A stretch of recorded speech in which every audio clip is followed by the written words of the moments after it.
Welcome to the Layman Solution. In this video, we are going to talk about how you can change the background color of your Instagram story. So let's get started. Open your Instagram app.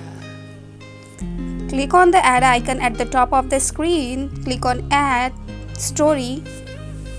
Now select any of your favorite photos from here. Click on the three dot buttons present at the top of the screen. Click on draw. Now draw anything you like. You can even select the colors from the bottom, like I'm selecting this purple color. You can draw like this anything. You can color the background, or you can change the size of the fill color from here. You can decrease or increase the size from the options present at the top of the screen. I'm selecting this one. This will give the look of sparkle. You can even erase all this with the help of eraser option present here.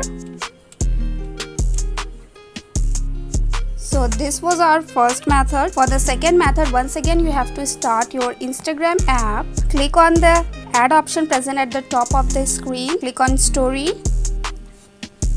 Select any of your favorite photos from here. Now swipe to the left. You can choose your favorite background color. You can change the background color of your story. This was our second method. If you have any query, then feel free to ask that in comment section. Apart from that, if you like the video, then do subscribe and like. Thank you so much.